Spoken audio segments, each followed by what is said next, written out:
नमस्ते दोस्तों। एक इंटरेस्टिंग पजल है इंडिया के स्टील प्लान का। इंडिया को 300 मिलियन टन का अपना कैपेसिटी बनाना है स्टील का 2030 तक। मैसिव एक्सपेंशन है, लेकिन इस एक्सपेंशन के लिए एक रॉ मटेरियल लगता है जिसको बोला जाता है कोकिंग कोल। अब सवाल ये है कि इंडिया के पास ये कोकिंग कोल कहाँ से आएगा। फिलहाल इसका शॉर्ट आंसर है इम्पोर्ट से। लेकिन इंडिया के अंदर जो कोकिंग कोल प्रोड्यूस होता है उसका मेजॉरिटी पोर्शन एक कंपनी बनाती है, भारत कोकिंग कोल लिमिटेड। तो ये कंपनी को समझना काफी इंपॉर्टेंट हो जाता है। और एक चीज और समझना जरूरी हो जाता है कि क्या ये इंडिया की स्टील स्टोरी का रियल प्लेयर है या फिर पावर सेक्टर पे डिपेंडेंसी है। इस वीडियो को लास्ट तक देखना, आपको काफी सारी नई चीजें समझने को मिलेगी जो आपको अभी तक किसी वीडियो में नहीं देखने मिली।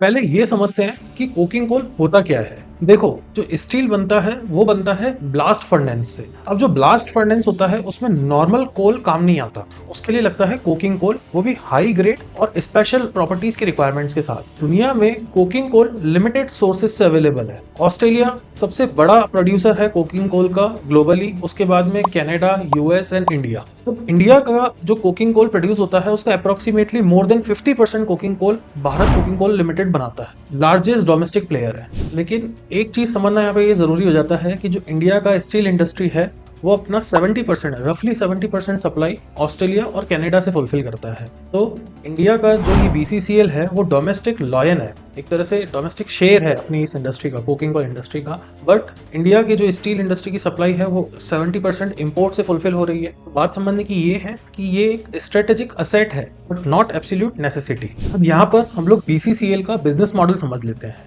पहली बात ये कि जो कंपनी का मेजॉरिटी रेवेन्यू है वो स्टील इंडस्ट्री से नहीं आता। उसका मेजॉरिटी रेवेन्यू, अगर प्रिसाइसली 2025 की बात करें तो मेजॉरिटी रेवेन्यू आया है आपका पावर सेक्टर से। 75% तक का रेवेन्यू पावर सेक्टर से आया है। दूसरी बात, इनका 18% रेवेन्यू स्टील इंडस्ट्री से आया है और तीसरा इधर उधर की छोटी मोटी इंडस्ट्री से आया है, बाकी बचे हुए पोर्शन का। अच्छा, दूसरी बात यहाँ समझ लेते हैं कि जो कंपनी का 40 से 50% रफली रेवेन्यू आता है वो आता है फ्यूल सप्लाई एग्रीमेंट के तहत। यहाँ पर क्या होता है कि जो वॉल्यूम होते हैं उनकी एक कॉन्ट्रैक्ट हो जाती है, वॉल्यूम सप्लाई की कॉन्ट्रैक्ट हो जाती है, लेकिन जो प्राइसिंग होती है वो गवर्नमेंट डिसाइड करता है। वहाँ पे गवर्नमेंट एक प्राइसिंग की कैपिंग कर देता है। लेकिन जो रिमेनिंग पोर्शन है 40 से 50% के रेवेन्यू का, वो मार्केट लिंक प्राइस से आता है। अब यहाँ पे तीसरी और इंपॉर्टेंट बात समझने की ये है कि जो कंपनी का कस्टमर है वो काफी कॉन्सेंट्रेटेड है। फॉर एग्जांपल, कंपनी के जो टॉप 10 कस्टमर्स हैं वो इनके 90% रेवेन्यू का पोर्शन है। यानी कि अगर कल चल के कंपनी के किसी एक भी कस्टमर ने, एक ही बड़े कस्टमर ने अपना कोई ऑल्टरनेटिव सोर्स ढूंढ लिया फ्यूल का या ऑल्टरनेटिव सप्लायर ढूंढ लिया, तो उस केस में कंपनी को रेवेन्यू का बड़ा नुकसान हो सकता है। तो यहाँ पर हम लोग फाइनेंशियल्स की बात कर लेते हैं। कंपनी ने 2025 में 41 मिलियन टन का कोल प्रोड्यूस किया था और जिसमें से कंपनी ने लगभग 13,800 करोड़ का रेवेन्यू रिपोर्ट किया विद एबिटा मार्जिन ऑफ 16% और प्रॉफिट मार्जिन रहा कंपनी का लगभग 8% के आसपास। इस चीज को अपन कंपेयर कर लेते हैं हिस्टोरिकल फाइनेंशियल्स से, हिस्टोरिकल ट्रेंड से। तो कंपनी का 2023 में जो एबिटा मार्जिन था वो लगभग 6 से 7% के आसपास था। वो बढ़ के 2024 में पहुंच गया 17% और आज लगभग 16% के आसपास कंपनी अपना एबिटा मार्जिन रिपोर्ट कर रही है। अब ये जो एबिटा मार्जिन इंक्रीज होने का जो कारण है उसका सबसे बड़ा रीजन रहा है रशिया यूक्रेन वॉर। उस पर्टिकुलर इवेंट की वजह से, रशिया यूक्रेन वॉर की वजह से, जो इंटरनेशनल ग्लोबल या जो ग्लोबल प्राइसेस थे कोकिंग कोल के वो स्पाइक कर गए और उससे इनके मार्जिन भी इंक्रीज हो गए। एक टाइम पे लगभग $300 के आसपास पर टन का भाव था ग्लोबली, और जो कि आज हो गया, आज नॉर्मलाइज हो गया है लगभग 200 से $220 पर टन के आसपास। तो जो ये बीसीसीएल है उसके जो मार्जिन है वो डायरेक्टली लिंक्ड है कमोडिटी प्राइसेस से। अगर इंटरनेशनल कोल के प्राइसेस स्पाइक करते हैं तो इनके मार्जिन इंप्रूव हो सकते हैं, लेकिन अगर इंटरनेशनल कोल के प्राइसेस नॉर्मलाइज रहेंगे तो इनके मार्जिन कंप्रेस हो सकते हैं। लेकिन कंपनी ने इस पर्टिकुलर नॉर्मलाइज सिचुएशंस में, जब भाव कोई बहुत ज़्यादा स्पाइक नहीं थे, नॉर्मल थे, तो उस पर्टिकुलर सिचुएशन पे भी कंपनी ने अपना return on capital employed 30% maintain किया हुआ है एक समय पे। लेकिन स्टिल प्राइस स्पाइक के साथ में वॉलेटिलिटी लिंक्ड है, उस पर डिपेंडेंसी बहुत ज़्यादा हाई है। लेकिन यहाँ पर कंपनी के कुछ स्ट्रॉन्ग पॉइंट्स भी हैं। सबसे पहला, कंपनी का रिटर्न ऑन कैपिटल एम्प्लॉयड लगभग 30% के आसपास है। इस पर्टिकुलर इंडस्ट्री में ये एक एक्सेप्शनल रिटर्न है। दूसरा, कंपनी के पास में जो रिजर्व्स हैं वो नियरली 8 बिलियन के रिजर्व्स हैं।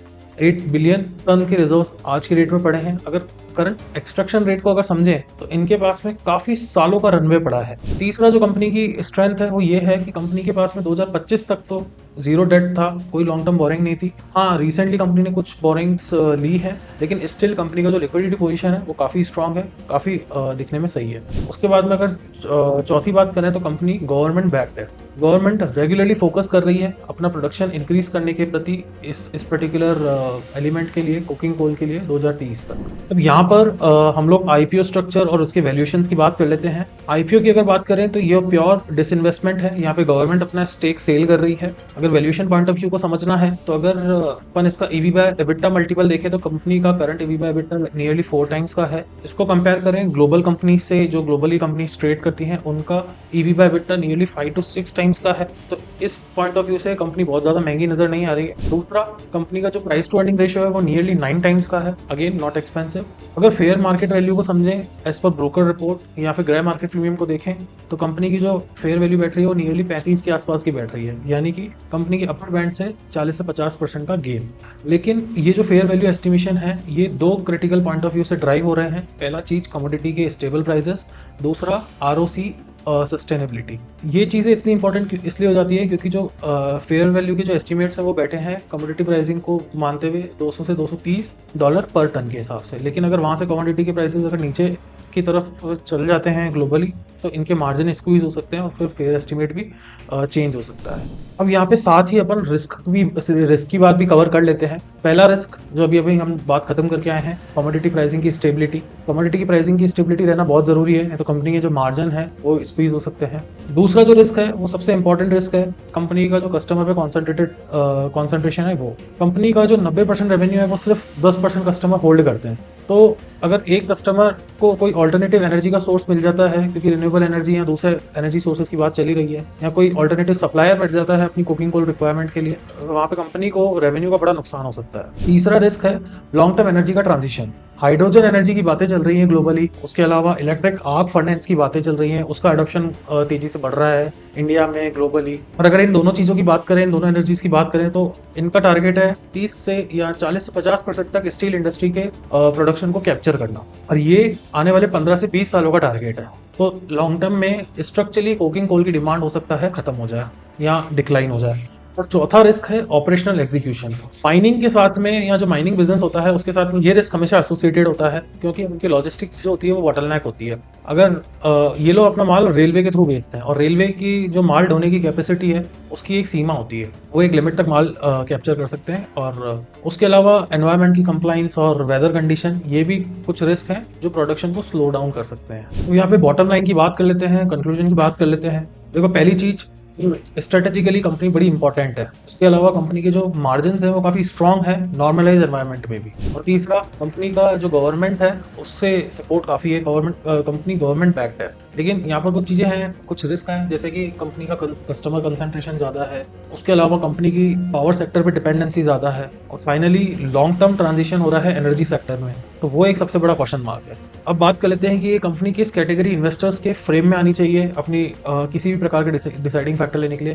पहली बात तो, अगर कोई कमोडिटी साइकिल्स को झेल सकता है तो इस कंपनी के बारे में देखो। दूसरा, किसी को अगर रेगुलर डिविडेंड रिटर्न्स चाहिए विथ वॉलेटिलिटी तो आप इसको देख सकते हो। तीसरा, अगर आपका होल्डिंग पीरियड 3, 4, 5 साल का है तो भी आप इसको देख सकते हो। और चौथा, अगर आपका इंडिया के स्टील सेक्टर स्टोरी में बिलीव है तब भी आप इसको देख सकते हो। लेकिन किस इन्वेस्टर को नहीं देखना चाहिए या किस इन्वेस्टर को अपने आप को इस कंपनी से दूर रहना चाहिए? पहला, अगर आप इसको as a tech growth story type की कंपनी समझ रहे हो तो ऐसा नहीं है। दूसरा, अगर आप एक ESG इन्वेस्टर हो तो आपके लिए कोल कंपनी में इन्वेस्ट करना अनकंफर्टेबल हो सकता है। तीसरा, शॉर्ट टर्म ट्रेडर्स या सिर्फ लिस्टिंग गेन की मंशा रखने वाले इन्वेस्टर्स, वो भी इससे दूर रहिए। अगर ये एनालिसिस आपको अच्छा लगा हो तो कमेंट सेक्शन में अपना ओपिनियन दो। सही गलत बताना मेरी जिम्मेदारी है, लेकिन उस पर क्या डिसीजन लेना है ये आपकी जिम्मेदारी है। अपने फाइनेंशियल एडवाइजर से अपने रिस्क एपेटाइट के हिसाब से डिस्कस करो और देन डिसीजन लो। इन्फॉर्मेशन देना एक बात होता है, गाइडेंस देना अलग बात होता है। ये एक इन्फॉर्मेशनल प्लस एजुकेशनल वीडियो था। मेरी तरफ से आपको किसी भी प्रकार की कोई रिकमेंडेशन या एडवाइस नहीं है। Thank you. जय हिंद, जय भारत।